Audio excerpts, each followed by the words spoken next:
Hai teman-teman semua, di video kali ini aku mau bikin donat yang enak banget. Menul super besar dengan dough yang kecil bisa menjadi donat yang kokoh, menul dan memuaskan. Pokoknya kalian harus nonton sampai habis. Dan juga ada beberapa tips menggoreng donat sampai dengan tips membentuk roti. Jadi simak sampai habis ya. Jangan lupa like, subscribe dan aktifkan juga loncengnya ya. Seperti biasa, masukkan semua bahan keringnya. Aku pakai tepung cakra dan tepung serbaguna dicampur. Sudah aku tulis di deskripsi ya bahan-bahannya. Juga masukin gula pasir, susu bubuk dan sedikit bread improver juga dengan raginya, lalu diaduk rata. Setelah itu bikin bolongan di tengah. Lalu aku masukkan kuning telur dan juga air sekitar 130 ml, tapi itu bisa kurang lebih ya, tergantung kelembapan tepung yang sedang kita gunakan. Memasukkan airnya juga secara bertahap ya teman-teman, agar tidak kelembekan. Nah, setelah terlebih dahulu diaduk-aduk pakai sendok seperti ini, lalu aku mau aduk lagi, melanjutkannya dengan memakai hand mixer favorit aku dari Mito. Silakan dilihat linknya di kolom deskripsi ya. Pokoknya hand mixer ini tuh nolong banget di saat standing mixerku rusak. Dengan 5 kecepatan turbo, hand mixer ini mampu mengkaliskan lebih cepat daripada hand mixer lainnya. Nah, setelah adonan setengah kalis, masukkan garam dan juga butter atau margarinnya. Lalu lanjut mixer lagi sampai adonannya benar-benar kalis. Buat yang belum tahu bagaimana sih ciri-ciri adonan yang kalis itu, salah satu ciri-cirinya adonan sudah mulai terlihat licin dan sudah tidak berat lagi saat di mixer.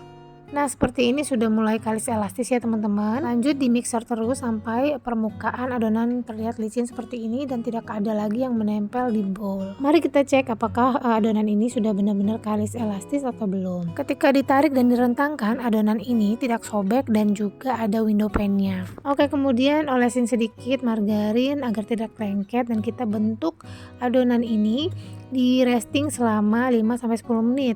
Kalau saya di sini tidak pakai 2 kali proofing ya teman-teman, karena menurut saya itu terlalu lama. Seperti ini di resting 10 menit saja sudah pasti adonannya lentur dan juga mudah untuk dibentuk. Kalau kalian di rumah tidak punya timbangan, nah bisa alternatifnya seperti ini, dibagi beberapa bagian, tapi ini akan saya timbang satu persatu agar semua bentuknya seragam ya teman-teman. Di sini saya timbang doughnya 30 gram dan saya akan membentuk adonan yang pertama kali saya timbang. Bulat-bulatkan adonan seperti ini.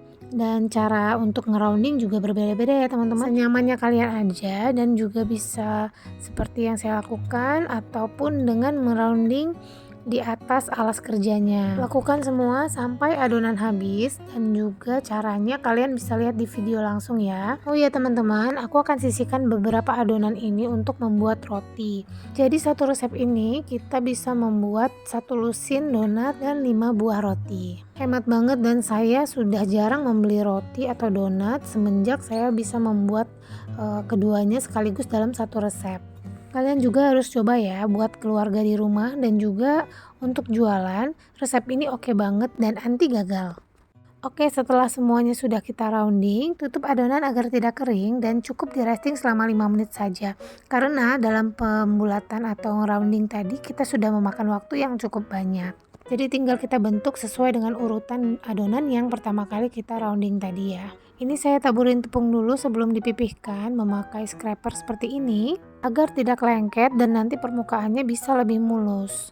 Untuk awal 1 kali pipihan dulu ya, jangan terlalu pipih karena nanti akan kita resting kembali untuk melanjutkan dengan pipihan yang kedua. Itu berfungsi untuk membuat nanti hasil donatnya berdiameter lebih besar. Oke, lanjutkan ke semua adonan. Nah, ini kita lanjut yaitu proses pemipihan atau pembentukan yang kedua atau yang terakhir ya teman-teman. Ini tahap terakhir sebelum benar-benar kita proofing nantinya. Ambil adonan yang sudah pertama kali kita pipihkan tadi, lalu pipihkan lagi yang kedua kalinya, dibentuk, dan juga saya memakai spuit untuk membuat bolongan di tengahnya. Jika ada gelembung udara yang muncul di pinggir-pinggir adonannya ketika pemipihan yang kedua, itu kita bisa cubit-cubit agar adonannya bisa menyatu kembali dan tidak menggelembung saat digoreng nanti. Bolongannya boleh agak direnggang-renggangkan ya teman-teman untuk membuat hasil donatnya lebih besar setelah digoreng nanti. Nah, ini adonan donat tadi setelah dibentuk saya tutup pakai kain dan di proofing selama kurang lebih 35 menit. Tapi tetap waktu proofing itu disesuaikan dengan suhu ruang masing-masing ya. Oke, sekarang kita bentuk rotinya ya. Jangan lupa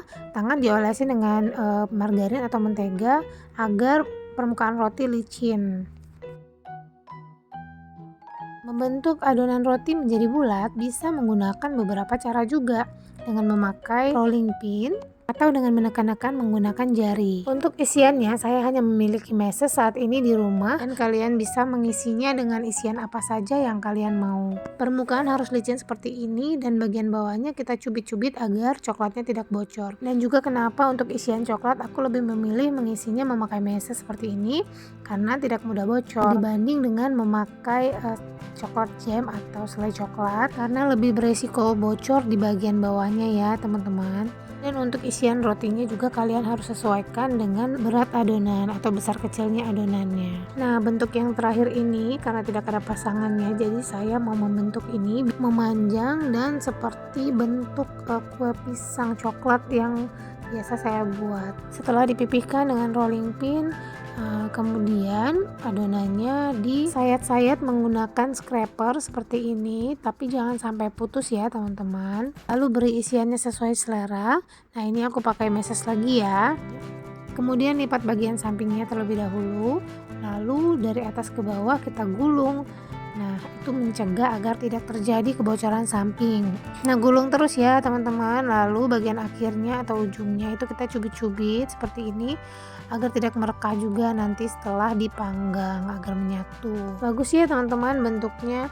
Nah, ini juga nanti aku akan diamkan selama kurang lebih 40 sampai 45 menit atau kita tunggu mengembang sampai 2 kali lipat. Kita tata di atas loyang seperti ini nanti selama pemanggangan agar bagian bawah roti itu tidak gampang gosong. Nah, ini rotinya sudah siap panggang, tapi sebelumnya kita olesin dulu dengan susu UHT atau bisa juga memakai semprotan bersih untuk menyemprot permukaannya dengan air ataupun susu UHT agar aman, tidak beresiko penyok saat dioles. Di sini saya sudah memanaskan minyak sekitar 500 ml untuk menggoreng donat-donat ini. Donatnya sudah siap digoreng teman-teman.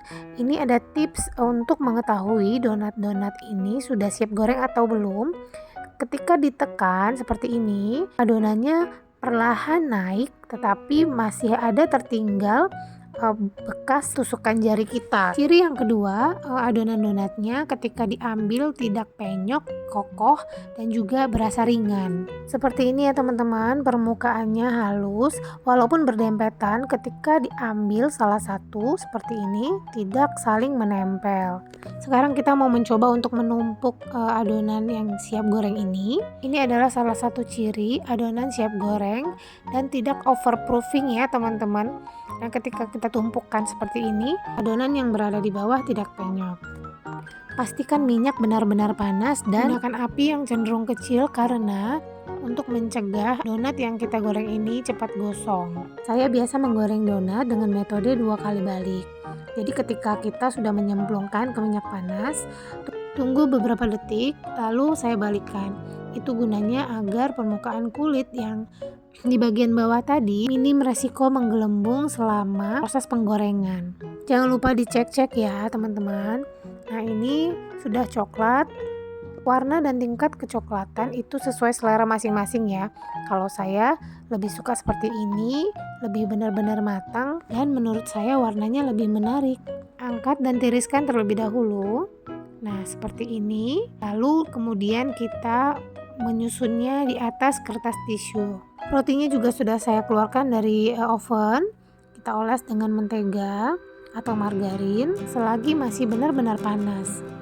Ini dia cemilan keluarga yang layak sekali untuk jadi bahan bakulan dan sudah terbukti menjadi salah satu varian bakulan saya yang paling laris. Ayo teman-teman, ini saatnya kita porak-porandakan atau kita tes kemenulan atau kelenturan donat ini. Teksturnya empuk banget dan tidak gempos ya teman-teman. Ketika ditekan dia akan kembali seperti semula. Seratnya juga halus banget, pori-porinya terlihat seperti ini dan manisnya juga pas sehingga cocok untuk ditambahkan topping lagi. Nah teman-teman, kita lihat serat rotinya ya. Ini dia rotinya yang masih panas. Saya buka, coklatnya itu meleleh ya. Ini rasanya enak banget, lembut banget, padahal kita nggak pakai pelembut ya teman-teman, tapi karena memang benar-benar kalis elastis adonannya, jadi berpengaruh ke tekstur dan serat rotinya. Oke, segitu aja video dari saya. Silahkan kalau kalian mau recook boleh tag ke IG saya, Nov Kitchen. Nanti saya akan repost kembali. Terima kasih sudah menonton teman-teman semuanya. Semoga kita sehat selalu. Sampai ketemu di next video. Dah.